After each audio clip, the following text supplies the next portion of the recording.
In this video, we're going to use some exponent properties to actually evaluate some expressions that all have numbers, no variables yet.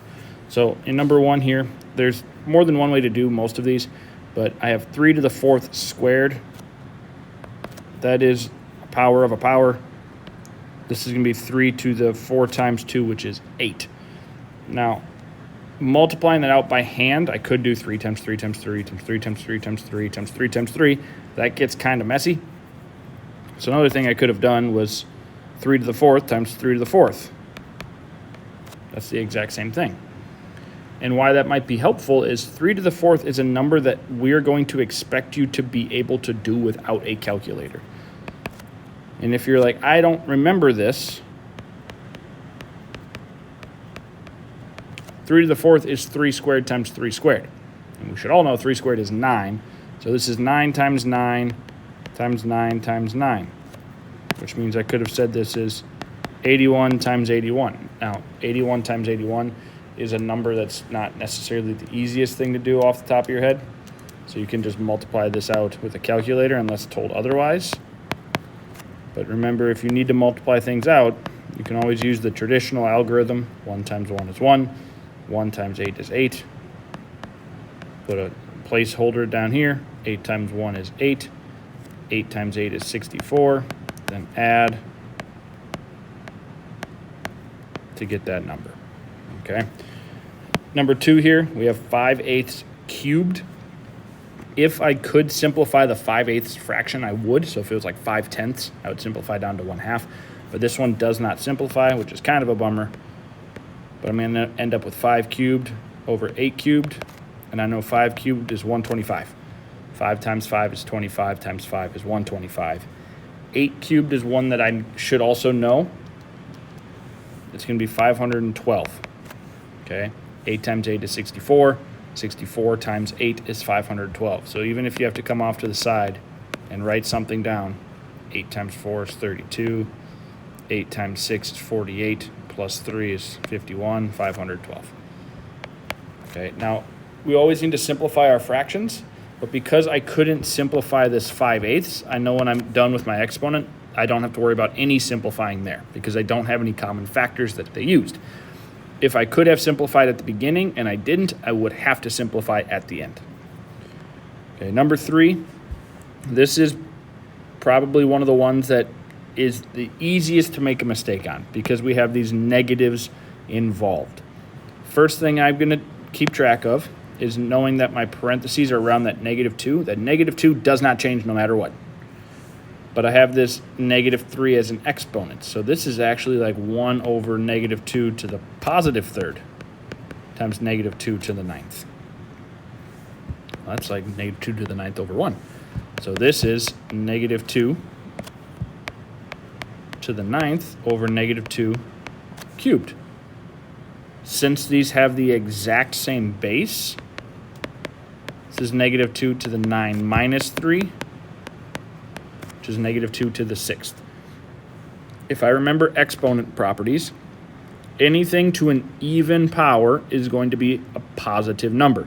If it's to a negative power, or excuse me, to an odd power, it's going to be a negative number. So this is effectively going to be the same as 2 to the 6th. I don't get to just erase the negative. It exists, but the reason why I don't need it in this problem is because every even power is going to cancel out that negative sign. So I know that this is 2 cubed times 2 cubed. 2 cubed is 8, so this is going to be 64.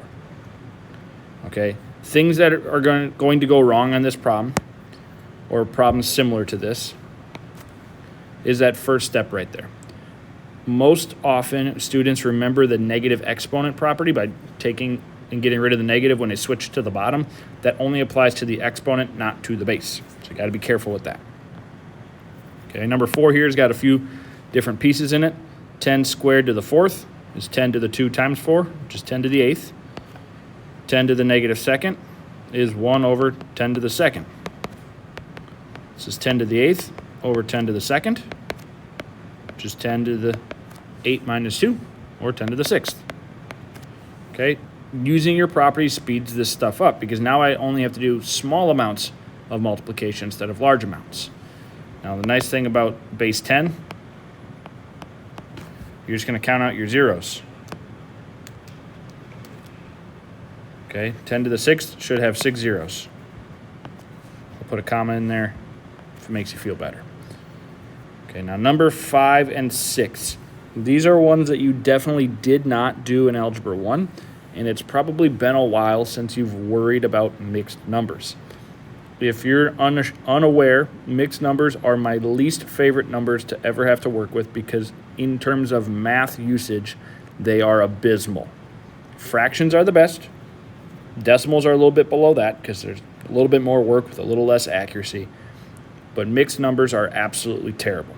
Before you can worry about the exponent at all, you need to take this piece in here and turn it into an improper fraction first. To do that, you're going to take, sorry about that, you are going to take this number, times it by that number, which in this case gives us a 2. Then you add this number, and it's all over the original bottom number. So this is 3/2 cubed. All right, now I get to use my rules. So this is 3 cubed over 2 cubed, which is 27 over 8. What I do not want to see, I do not want to see 1 cubed times 1/2 cubed because you're going to get 1 times 1/8. Or if you think of it as a plus sign, because that's essentially what mixed numbers are, you're going to get 1 plus 1/8. Well, that is 9/8. This is very much incorrect. You have to get your improper fraction first before worrying about those exponents. Okay, now in both of these examples, we have a 1 being multiplied, which is nice, but not always going to be that case. So again, it's that whole number piece times the denominator plus the numerator of that fraction piece. And the bottom number stays what it was. Okay, so this is actually 5/3 squared, which is 5 squared over 3 squared, 25 over 9.